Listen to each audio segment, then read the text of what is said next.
It's DUG24. 24 hours, 24 sessions, 24 speakers, 100% Microsoft Dynamics. It's unparalleled, unprecedented, and undeniable fun with your hosts Beau Schwieso and Bobby Small. Let's get into it with another episode of DUG24. Tad, do you want to share video? Share your screen? We might be one person away. I know we're waiting on Mo, and he might be coming in on the. Just waiting for Mo here. Yep. You need Mo members to join. Terrible. That was bad. I mean, I have a But slide that's what you deck. expect for hour 23 jokes. Yeah, hour 9, you were in your prime. I remember that. I remember way back then. And hour was 9, very your good. jokes were right on point. And you actually said, "Yeah, check in with me like at hour 20." And here we are. And that joke barely made it across your lips. It was like it was That was struggling hard to to get, say. It to was get hard. out of yeah. Yeah, it's been an awesome event so far. Like again, I'm looking forward to pulling together some of the themes. There've been many across the different talks. You know, it's interesting to see it all kind of come together that way, and just kind of everybody's moving in the same direction, which I think is a good thing. A few minutes later. For those of you who were with us in the first hour, if there was an atechnical issue, we were talking about nugget ice, and so it's been a while. We've done well. We were almost there. We were so close to nugget ice right there. A few minutes later. I will pre-warn Mo and Tad because we were, there somewhere towards the end of your presentation, you're going to see something weird, and it's not bad, but it's going to shock you. But so hope it doesn't throw you off, but just, be prepared for that. Since we have a few minutes before you guys get started, again, thanks to all the presenters. Want to make sure that's out there on recording, and all the sponsors that have been with us over the course of this. Again, here really just to sponsor the speakers, just so we can give them something nice for taking their time out of the day to spend 24 hours with us as we cross the globe. And Beau, man, what an awesome ride with you. We did it. Bobby, we didn't fall asleep. Did it. Congrats. We didn't. Yeah. All of it. So it's been a really fun event. It's been, again, I think it's been impactful to see how this is played out across the world here. So with that, I will turn it over to Mo and Tad and let you guys kick it off. All right. Thank you very much, Bobby, Beau. Again, really appreciate you guys taking this initiative, and Dynamic User Group of always having innovative ideas like this is really great, and giving back to community is something that we all care about, and I think you did it the best way possible. So very quickly, today we're going to be talking about Dynamics 365 licensing, how you can stay compliant with the latest enforcement or validation, as Microsoft put it, that Microsoft has put in place. How can you stay compliant but don't have cost overruns? So that's really what we are trying to talk about here today. Very quickly on myself, Mo, I'm founder and president of Dynamics 365. I am also a D365 architect. For over 12 years, I've been working with on different projects in putting in place D365 FNO. I do have also a background in C. Tad. Oh, my turn. So yeah, I'm Tad Dockstader. I'm the global IT manager at the Kurt J. Lesker company here in Pittsburgh. We're a global company, and I've been tasked with maintaining our D365 environment and all of the ancillary components. And I've been active in the community for a very long time, and always excited to both share and hear what other people are dealing with. So if I can offer a customer level perspective, that's my position in this conversation. Excellent. Thank you very much. We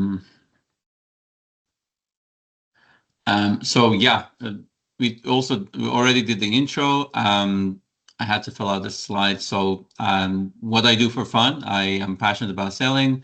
In my spare time, I enjoy working on the license and compliance and optimization projects.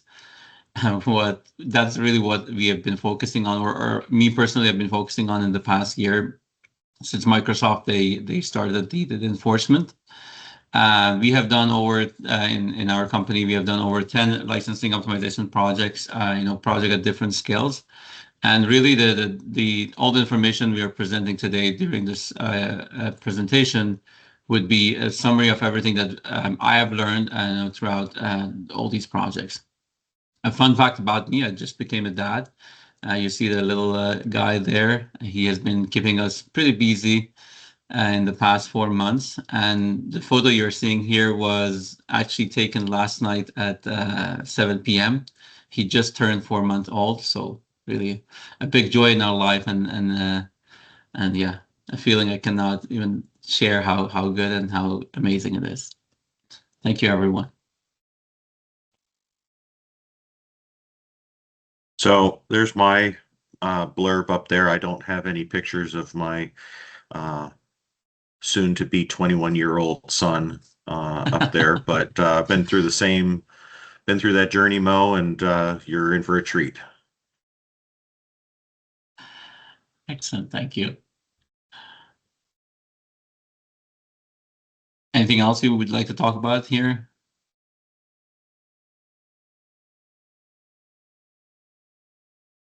Okay. All right, so with that, let's get started.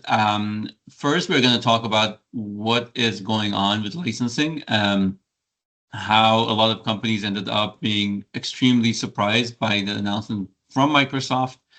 Then we will talk about how licensing works. So, we have a wide range of audience here. We don't know who is where and who has done how much. So we just want to get to basics, making sure everyone understands how licensing in D365 works. So we're all on the same page. And then we'll talk about license enforcement. What are the dates that you have to watch out? Some of you might have already gone through that exercise if your renewal was in the past 5 months. But if your contract renewal or anniversary is in the next 6 months, you might want to know, you might want to have in mind some of these dates. Then we'll talk about how you can stay compliant. Just very quickly, if you have an upcoming deadline of a month from now, how can you quickly stay compliant? And the last section here would be really, it's great to stay compliant, but if it means you have to double or triple your budget for your D365 licenses, that's obviously everyone's going to panic about. So how can you actually stay compliant but avoid budget overrun? What methodology can you apply? And we'll talk very quickly about if you have to renew your licenses, what are your options? It's not just going to Microsoft and buying through EA. You have options of CSP. And some of the people, they think it's only CSP pricing that they can get. They cannot go to Microsoft. You really have options when it comes to buying your licenses. We'll talk about that as well. So yeah, how have you seen many of our clients, they ended up in such a state where Microsoft announced the enforcement and they went in a full panic mode? I would like to make that analogy with your video streaming service. You start by buying Prime Video with Amazon. You think this is what you need, and then you think about, oh, maybe I'm gonna get also Paramount Plus. Like there are a couple of shows I've been looking on on Instagram, and they look really interesting, so I want to get that as well. And then your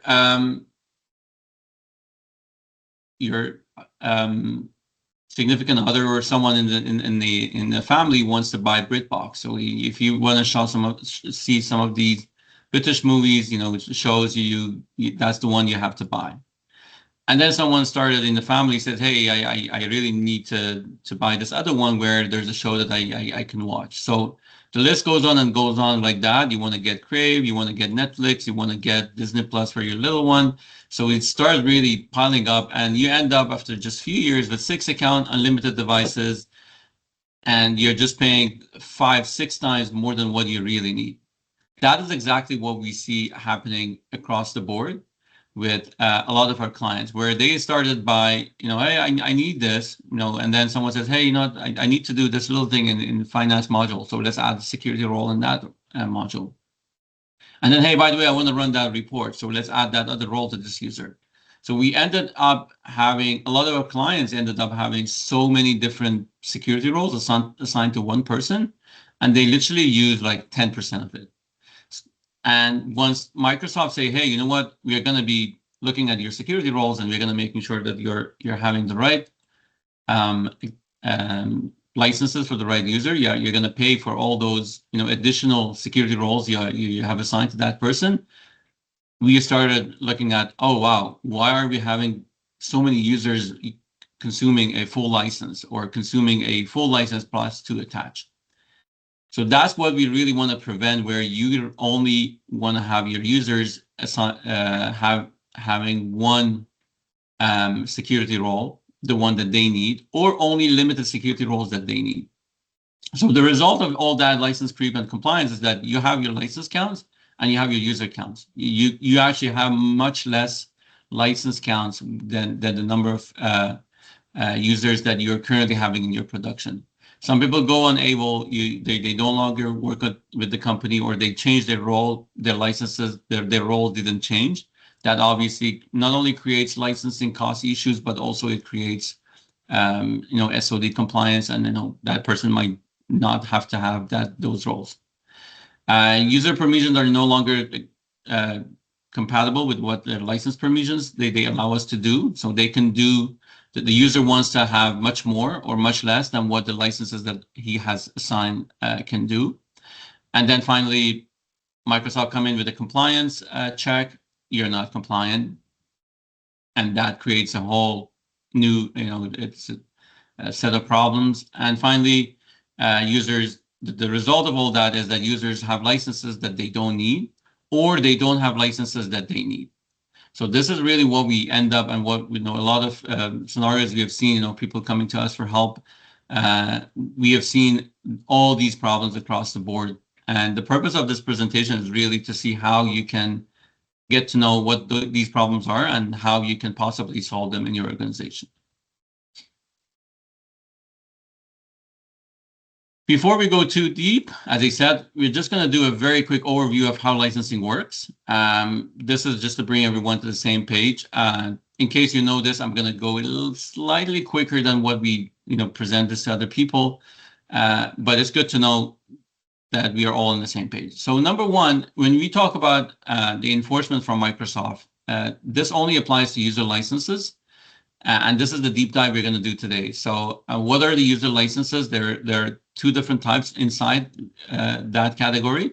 One are the full licenses that you might have heard about. So finance, SCM, commerce, HR, and projects. These are called the full licenses. And then there are additional set of licenses or user licenses that are very interesting, especially if you're looking to optimize your costs. Those are HR, self-service, team members, operations activity. You really want to know how these licenses or these license types work, because the key is really to understanding what they allow you to do. And then you only assign those specific with limited, cost to the users that you have in your organization. You can always get away by assigning them a more expensive license, but obviously that's not in your favor. And then beside the user licenses, we have the device licenses. That is another category. We are not going to talk about that so much today, just because the enforcement is not actually happening for those yet. So I'm going to continue in the next few slides talking about the user licenses. Going a little bit deeper into full licenses and additional licenses. So when we talk about full licenses, as I said, there is finance, there is SCM, commerce, and project operations. There are scenarios where you actually need 2 licenses, 2 full licenses. Microsoft, they give you a break when it comes to users who need more than 2 full licenses. The way it works is that, let's say I'm someone who's working in D365. I need a finance and SCM license. typically I would get 2 full licenses. So one would be for finance, one for SCM. Each of them, as you can see on the screen, they cost $210. So if Microsoft didn't have the concept of project, the concept of base and attach, you would pay 2 times $210, basically once for finance and once for SCM. But that's not how it really works. The way it works is that Microsoft say, hey, if you need 2 full licenses, you have to purchase the most expensive one first. And the second one, you get it as a steep discount, and that's called the attached license. So in this case, if I am a user who needs a finance license as well as an SCM license, I will pay the most expensive one of the 2. In this case, I mean, they're the same price, $210. So I will pay finance for $210.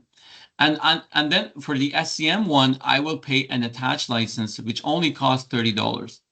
As you can see, that's only a fraction of the total cost of an SCM license.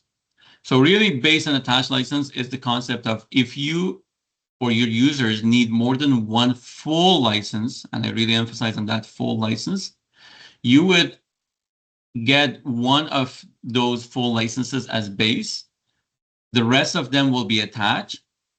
The reason behind having this concept is to actually save costs on the same users who have multiple full licenses. Very quickly, this grid is from the licensing guide from Microsoft. As you can see, on the left-hand side, you have all the licenses with their full price. If you get the same license, and that's the columns that you have there, if you get a finance license, as I said, and you want to add a commerce to the same user, then that license will cost them $30 for the commerce one. As you can see, if I only buy commerce, it's $210, but if I have it as an attach to a finance-based license, I'll get it at a steep discount of $30. Then there are the additional user licenses. These are the licenses that are limited on functionality, but very interesting when it comes to assigning to users. Why? Because they only cost a fraction of even the cheapest full license. The first one is HR self-service license. This is a very limited license that you can buy. It can only do HR-related basic operations. It will one thing it does is that you can assign it to your employees and managers, HR managers, so that they can fill out their absence or vacation entry, or they could look up their benefits in D365. Obviously, this is a very limited license in functionality. The next 2 ones are the ones that I would like you guys all to walk away with, is the team member and operations activity. Team member is basically allowing you to get access to the application read-only to almost all the areas of the application. So extremely interesting if you have someone saying, hey, I just want to look at data. I don't need to enter any information. I don't need to create journals. I don't need to create records or any of that. You're a great candidate for team members. You also, this is one thing that's pretty important, if you have to work with workflows, if you're a CFO, if you're someone who is in the position of approving invoices, approving whatever workflows, you can actually do that. Even though that counts as an update in D365, you can actually do those limited operations with the team members license. So pretty interesting when you do your licensing analysis at your renewal. Really take that as a very important license type so that you can use it. The next one is operations activity. Operations activity, it has everything team members has, plus it has write capabilities into D365. Again, extremely interesting. In terms of pricing, when you compare it to full license, is much cheaper. The biggest advantage you get with activity compared to team member is that if you want to create vendors, if you want to create invoices, if you want to do, all those prod operations, you can do it. One big limitation you got with operations activity is the fact that you cannot post journals. So if you want to create post journals, then you hit that limitation with operations activity. But hey, there are many other choices when it comes to posting a journal. You don't have to do it yourself. You can do it using a asynchronous operation, batch job, etc., etc. So it is a limitation, but it's very easy to circumvent. Another way to think about it is that the operations license lets you do operations level things, creating and modifying records, but it does not allow you to do financial things, posting, generating financial transactions, things like that. So if you need a naming convention, operations does operations things, full base licenses allow you to do financial things. Excellent. Thank you very much for that. Very quickly, this is a good cheat sheet. If we get a lot of people coming and say, "Hey, just tell me how much it costs." Like, I have no idea. Does a license cost $10 or does it cost $500? Right. So on the right hand side, you actually have a very quick overview of how much cost it involves to buy any of these licenses. HR self-service being almost at $4, and then a SCM premium, finance premium, which were introduced a couple of years back by Microsoft, are the most expensive ones. These prices are in USD, and these are the MSRP prices. So don't be surprised if you say, "Hey, I never pay $50 for an activity. I actually pay less." Yes, every client has their own pricing. But in short, the lower you go in that right-hand side table towards the bottom of that grid, the more expensive it gets. So you obviously, if you want to save your costs, you always want to stay at the team member operations activity or HR service level if you can. On the left-hand side, we have a Venn diagram where it shows what are the relationship between these licenses. We kind of talked about it. So HR self-service is the most limited, and as you can see, the cheapest license type you get. Team member does everything HR self-service does, plus some other thing. And as I talked about, it actually gives you read-only access to pretty much everything in the application. It costs $8. Operations activity, again, does everything team member does, plus all the operations, all the crowd operations that you need. No posting, as Tad put it, no financial access to the system to do posting and stuff like that. It costs $50 MSRP. And then you have the category of full licenses. Those full licenses are, they do everything that operation activity does, plus specific areas where they are for. So a commerce license will do everything an operation activity does, plus other commerce functionality. SCM will do everything operations activity does, plus all the other operations. So really a cheat sheet, just keep this in mind, take a screenshot or whatever. This is very useful when you want to just talk about, hey, if I do this, if I downgrade this user from SCM to team members, that potentially means I'm going to go from $210 to $8, pretty much a 95% saving just if I take that user, all the way down to team members. We talked about device licenses very quickly. I just brought it up here. They are very interesting when you have a warehouse operations, when you have people in the field, working with D365.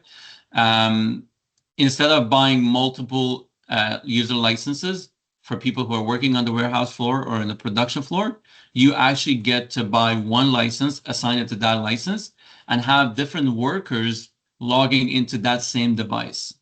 Again, if you have, let's say, 24-hour shifts in your production facility, and you have 3 different people working on the same device, you won't need to get 3 different licenses. You will only get one device license and will be used by the 3 people. The cost, $85 USD MSRP cost. You might be paying less. But yeah, obviously this is much better than paying a full license. If a user needs to do more than what is possible inside a device, let's say they say, hey, I want to create journals that are not within the device, then that user has to have a proper license in D365 to log in through the web interface and then do what they need to do. So it's important to note, yes, that person can use a device to do operations, but the device has limited operations to perform, so you will only run into those scenarios. And if you have the same number of devices as you have people, it's not a good deal to get a device license. If a person with a team license can use a device, so you don't have to license both the device and the person, one or the other. Exactly. Yeah, great point. Thank you. So just to create some interaction, which of the following is true about attached licenses? Obviously, I'm not going to wait for everyone to answer, but a user can only have attached licenses, no base license needed. At least one base license is required before adding attached licenses.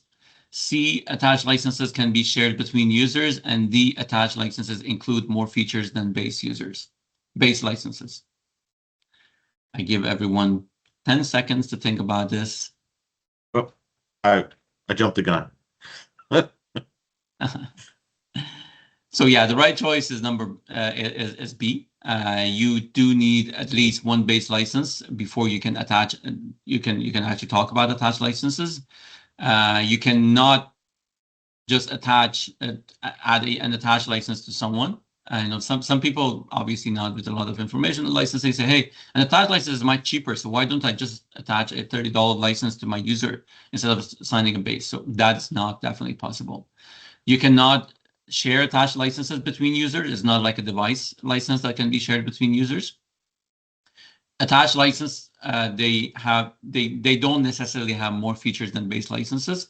It really depends. An SCM license has different functionality than a finance.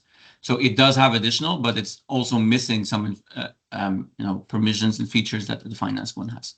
So yeah, the right choice is in this case is B. All right. So with that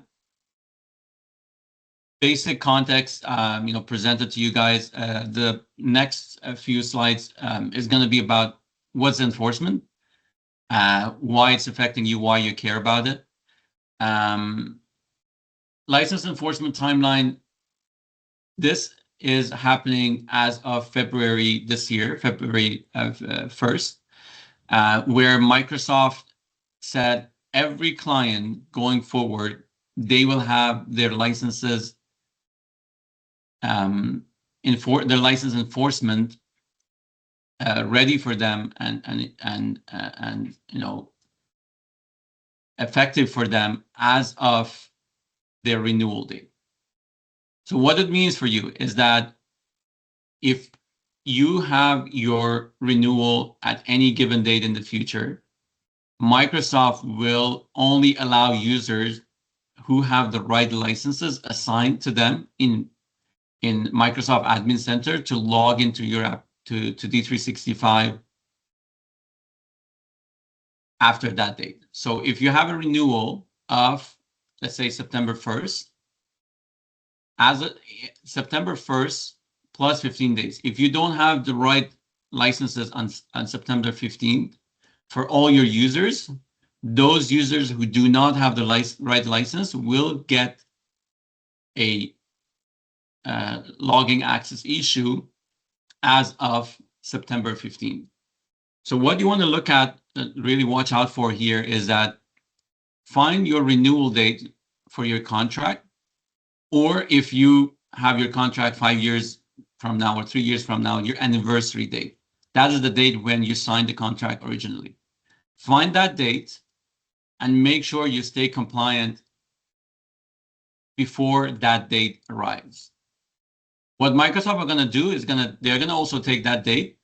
They're going to back up 30 days, and they're going to send you notifications inside D365, and they're going to also send emails to admins where they will tell them, hey, you have some users not compliant. They don't have the right license. If they don't get the right license, they will be kicked out. Then your renewal date comes in 15 days after. If you still have users that are not in that situation, that are not having the right licenses assigned to them, their access will be blocked. So extremely important that you watch out for this date and make sure that you're compliant with Microsoft new policies, at least best practice 30 days before that date. This is a 0-1 type of enforcement logic, meaning if your user has 1 or 2 licenses, but it's not the one that Microsoft require you to have, your user's access will still be blocked. There won't be any partial access to application. So if you say, hey, Microsoft require me to have a base finance plus SCM, I have a finance one, not an SCM. So some people think I can still access the application, but only be able to see the finance functionalities. No, if you don't have the exact same license sets that Microsoft wants you to have, you won't get any partial access. You will actually just be blocked. So very important to keep that in mind, and very important to keep 2 things in mind. Number 1, your renewal date. Number 2, the right licenses. Not only the right license, because some people need multiple licenses. The right licenses should be assigned to the right people before your renewal date is there.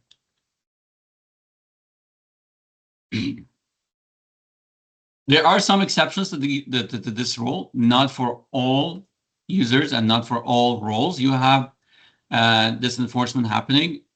If you have system admins in your application, and you want them to stay like that, this enforcement will not apply to them. If you have customized sysadmin, and this is a very edge case, I haven't seen a lot of customers, but we have seen 1 or 2 where they have customized their sysadmin, the enforcement will still be applicable to you. But if you're using that system admin role out of the box, the one that's available, when you don't have any customization, you will not get the enforcement for those users that have the sysadmin. If you have external guest users, you have a partner that's working in your application, in your D365, don't worry about those. You don't have to assign a license to them. Device licenses, we already talked about it. You don't need a license for them. Non-prod users, a very frequent question comes up. Hey, I have a lot of people in UAT. They have different roles than what they have in prod. What happens to those users? Do I need to also assign licenses to those users for accessing non-prod users, UAT tests, etc.? No, this is not applicable to non-prod users. Finally, if you have service accounts, meaning accounts that are logging into the application using the OData endpoint, using web services, using anything like that, it won't be applicable to them. If you're using that service account to log into application, then it will apply. So it's really important it's not like you have a service account called an unnamed account and you can log into application using that. No, if you log into the application user interface, even that service account needs that license. But if that service account is using the API, is using Dataverse, is using anything like that, dual rights, stuff like that, you don't need the license for that.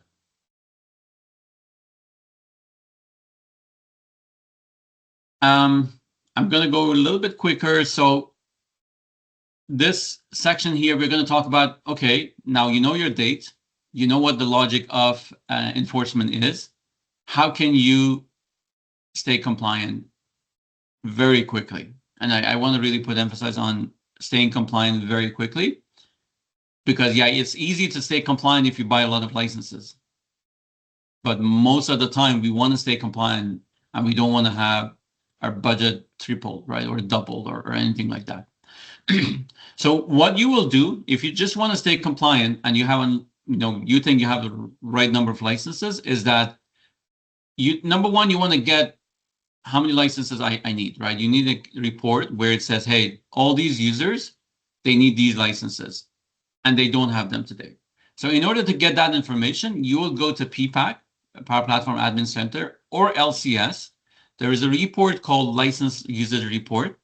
You can actually look at that. You will have all your users, all the licenses you need, what users they don't have the right licenses, and what licenses you have to assign to them for them to be able to access the application.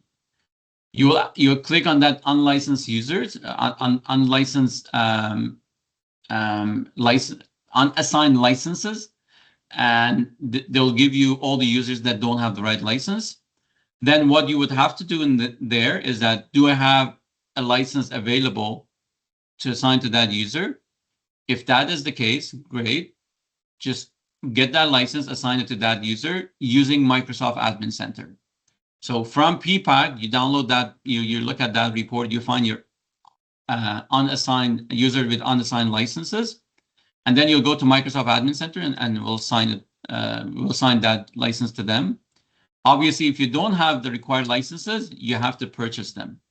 And this is really important. Buying licenses from Microsoft or from your CSP is not a same-day process. It does take quite a bit of time before you can, get those licenses, showing up in your Microsoft Admin Center. So just make sure you're, taking enough time in advance if you don't have the right licenses, especially if you want to negotiate with Microsoft. And then for that user, you'll be compliant if you have the right license assigned in Microsoft Admin Center.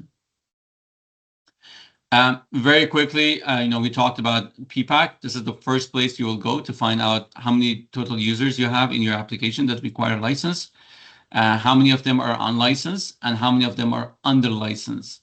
Obviously, unlicensed means they don't have any license assigned to them. Under license means they have probably one or two, but it's not the right one. Or even if it's the right one, they need additional ones that they have to be assigned to them.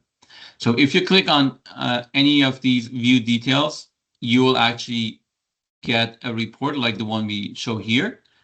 So in this case, I have the first user that doesn't have any license, as you can see in column number 3. In column number 4, it actually tells you what you need. You need a finance and supply chain management license for that particular user. Once you click on suggestions, it'll actually give you what you will pick as your base and what you'll pick as attached. We already talked about this. So in this case, because finance and supply chain and management licenses are the same price, you could buy either of them as base and the other one as attached. And that's exactly what it is providing to you here.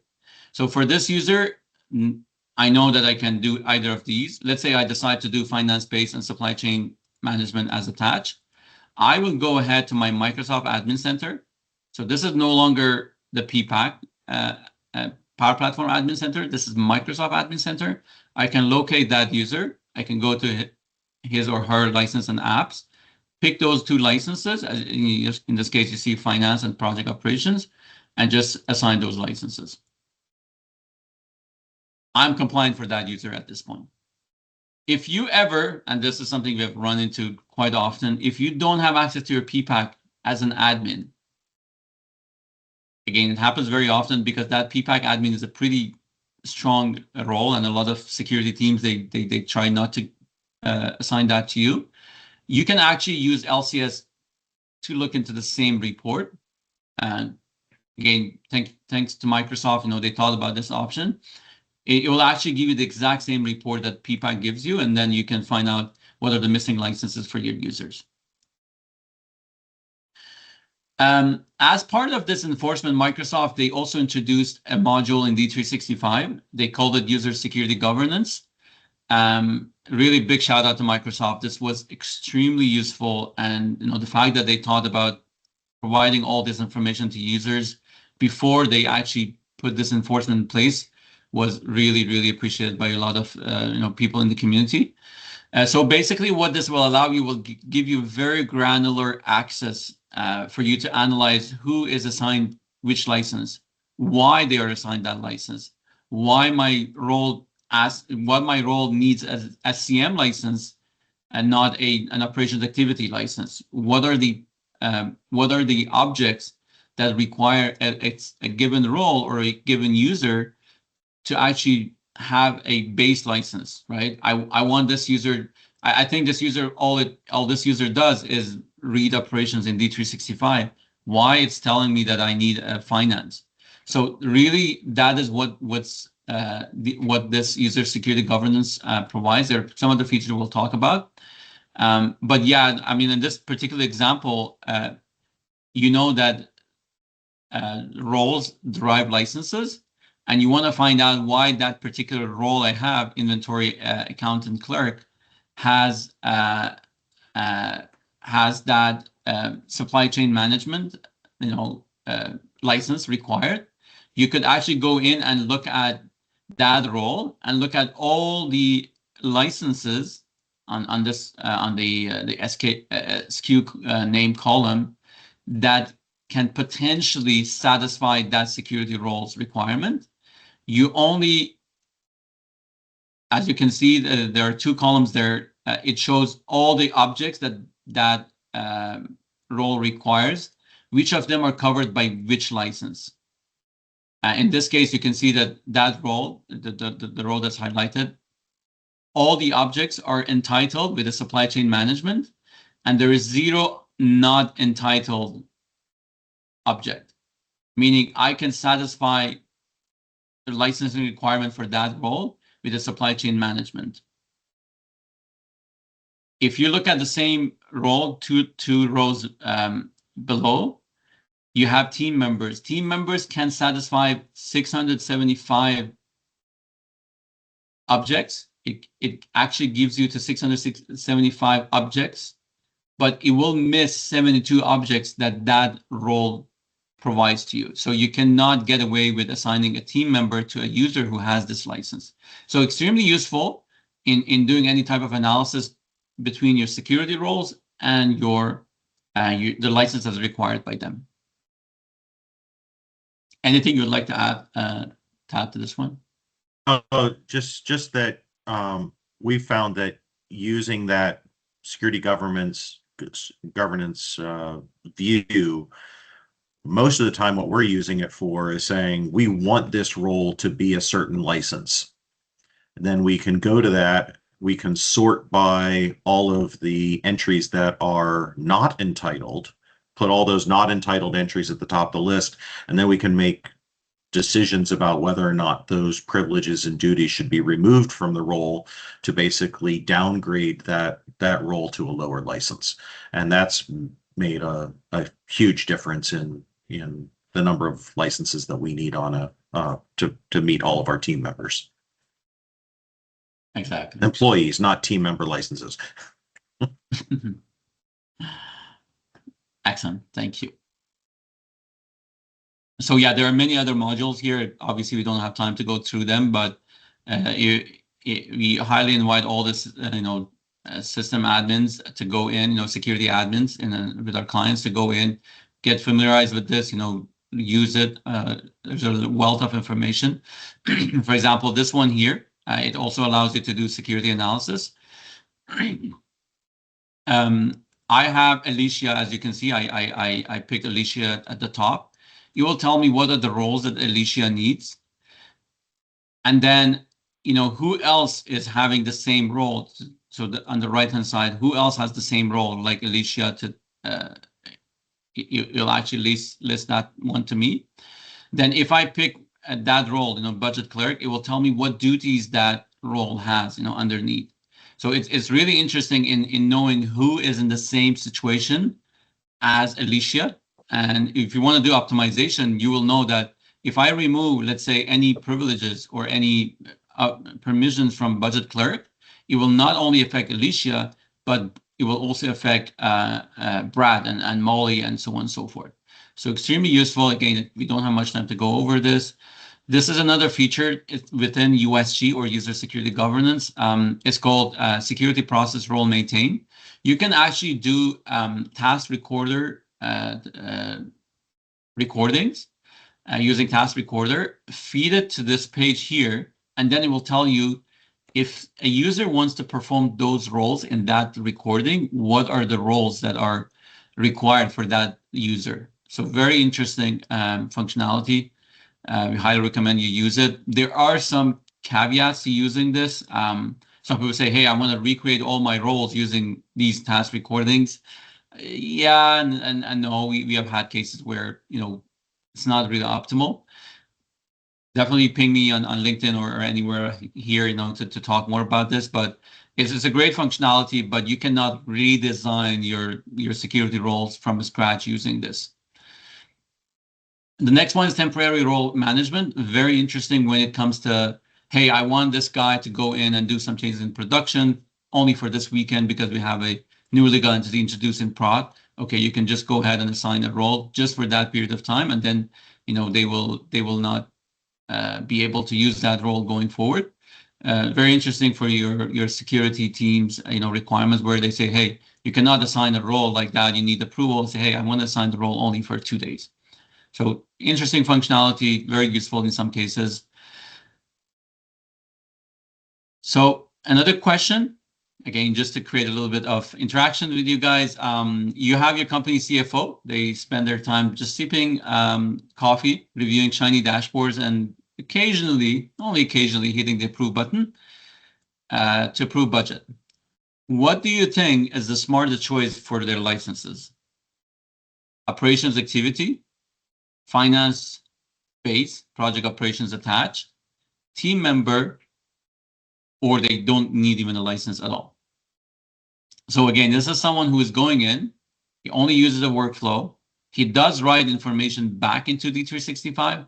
So it's not like it's a pure read-only, but it's a very special type of interaction and you know, operation that that person does in D365.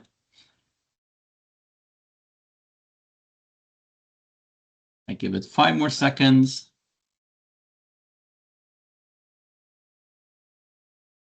Yeah, so if you picked C, that's the right answer.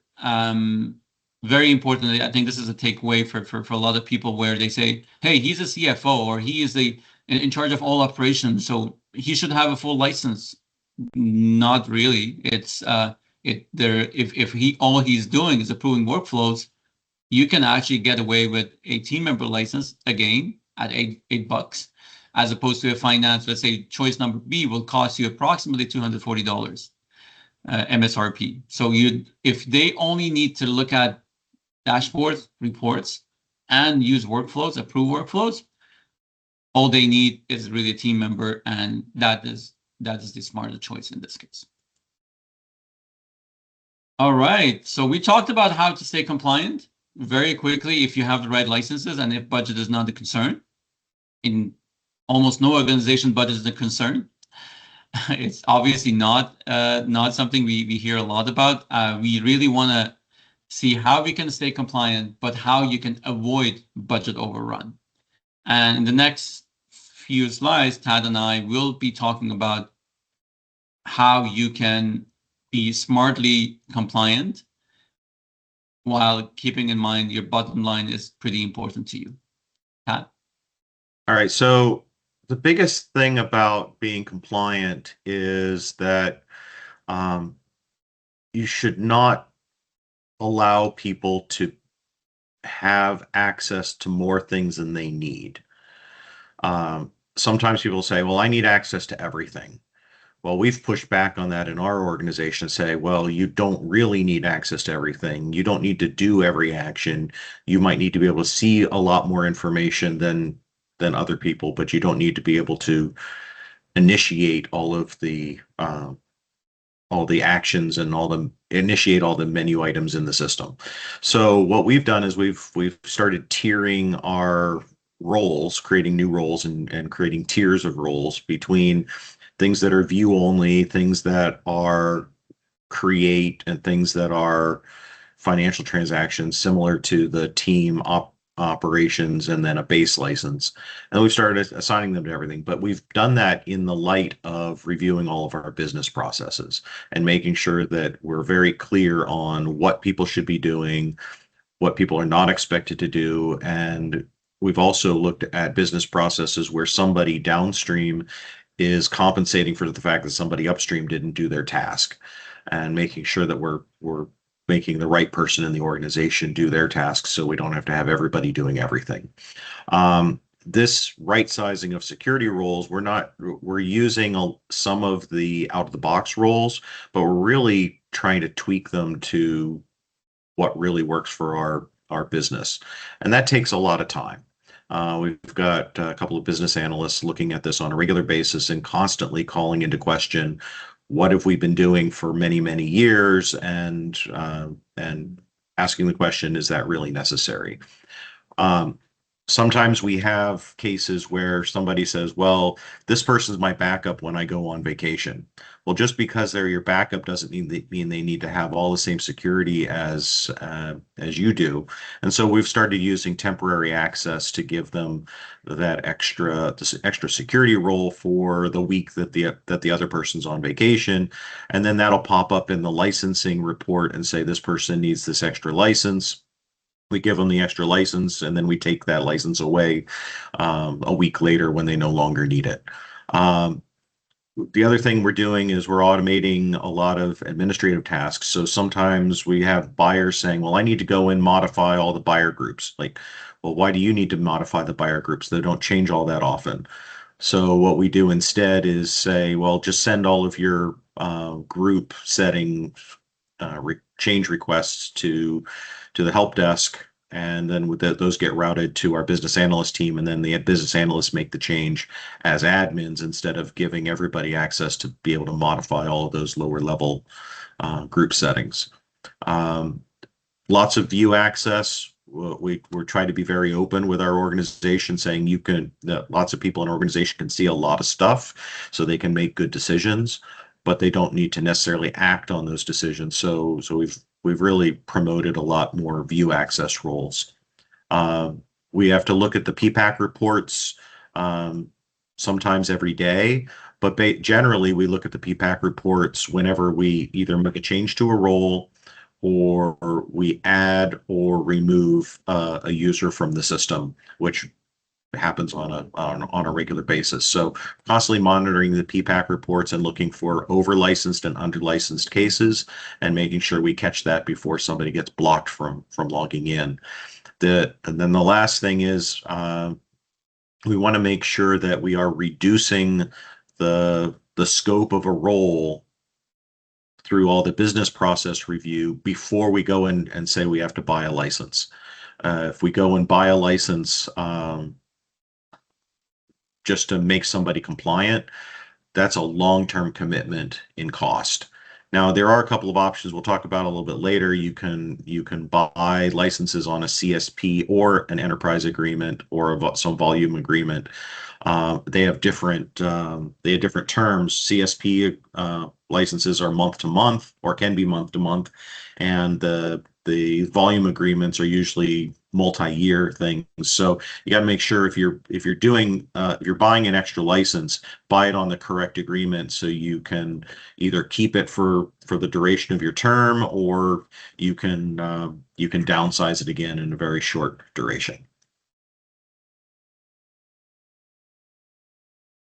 As far as the question about needing an agent to optimize roles and licensing constantly, yes, there are a couple people who are actually working on agents specifically to do that. The first rounds of agents were to look at the over and under licensing output of the PPAC report, and then agentically assign or remove licenses from a user. The next stages of those licenses are likely to do more of that license analysis. There are a couple of options, not through Microsoft, but there are a couple of options where people are looking at transactional statistics to figure out, given a role and given a person, what are they actually doing all day, and do the transactions that they're doing match up with the capabilities of a role, and finding out where there's a mismatch. That sort of effort is still in the works. You can expect to hear more about that in coming months from some of the people who are playing with that. That transactional analysis is not being done by Microsoft right now. It's being done by third parties. So as far as optimizing, just keep doing this loop. We're in our organization, we're doing this currently, we're doing this weekly. We're coming up on our renewal date in the fall, and we're trying to make sure everything's tidied up before then. We're pretty tidy right now, but there's a couple of things we're working out with some project licenses, and we think we've just found a way to rewrite some of the roles based on what people are doing, and it's actually going to drop our project license, project attached license requirements by about 30 licenses, which is not an insignificant expense. So get ahead of it while you can, and then to not have it interrupt everybody doing their day-to-day stuff. You have to stay up on it. Otherwise, people are going to come in the morning and say, I can't log in.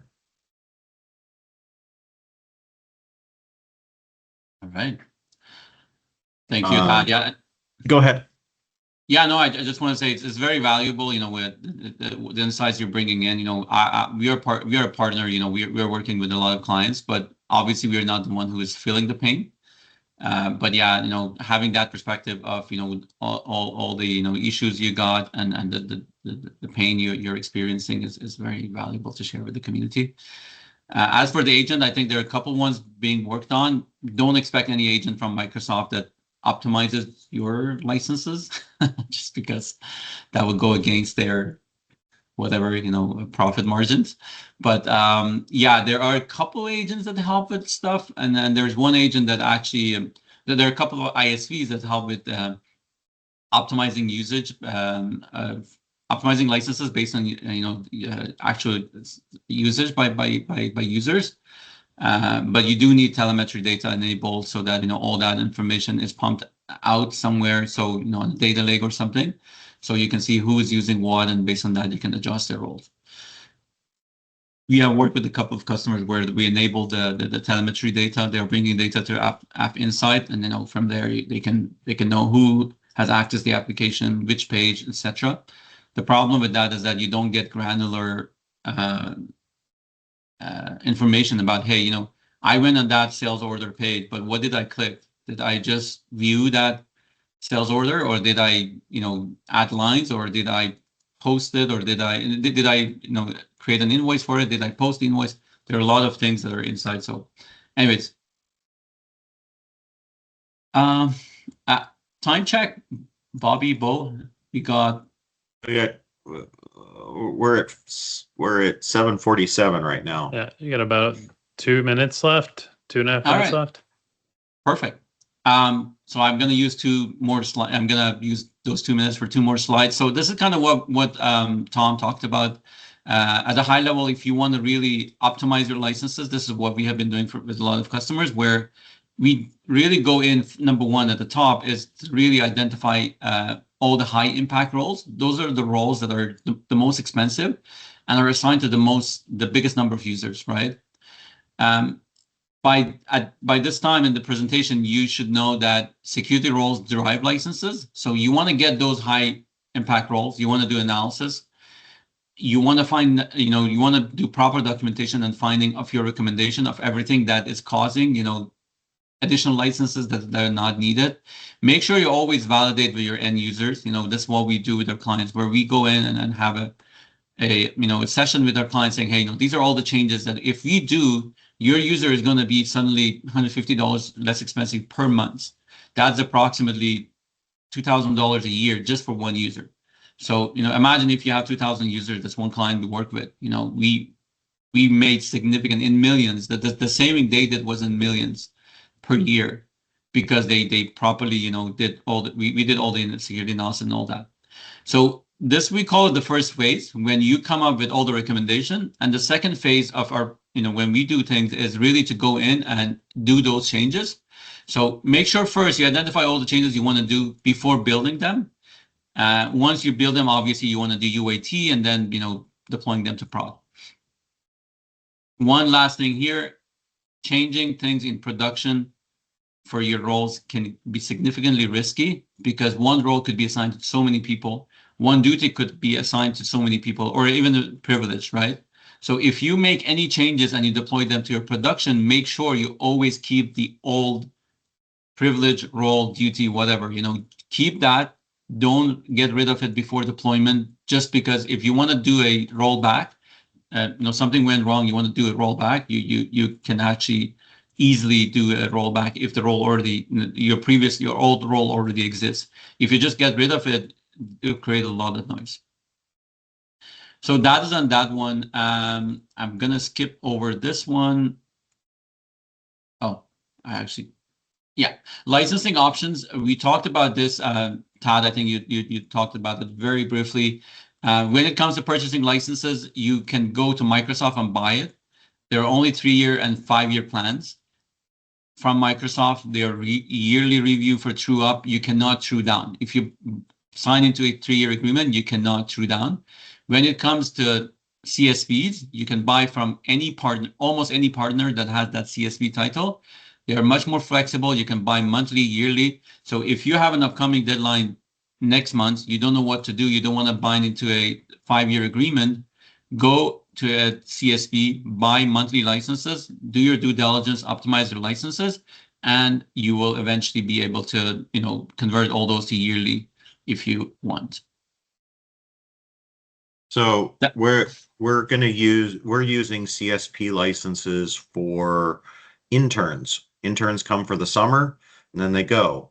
We don't need to carry those licenses for the other 9 months that they're not here. So these are transient employees. They need access to something while they're here.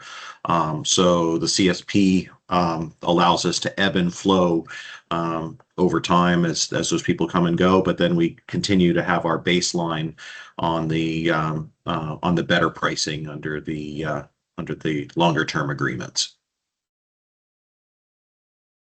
Yeah, I think we're almost done. Make sure you know your license anniversary. Make sure you start as soon as possible. Get your employee count, get your current licenses assignment, and get your role definitions. These are really the basic of what you need to get started with. And then hopefully you'll stay compliant as soon as possible. With that being said, I think we are done.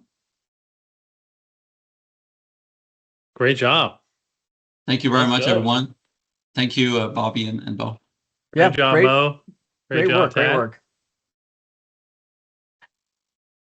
Always a fun topic. I mean, it's a thick, heavy topic, but man, it just keeps rolling along, and it definitely affects everybody in this F&O world. So, doing the Lord's work out there. Thank you. Well, we made it. I can't believe it. Oh yeah. I promise. So to how do many something cups weird. of coffee did Beau and Bobby have to drink?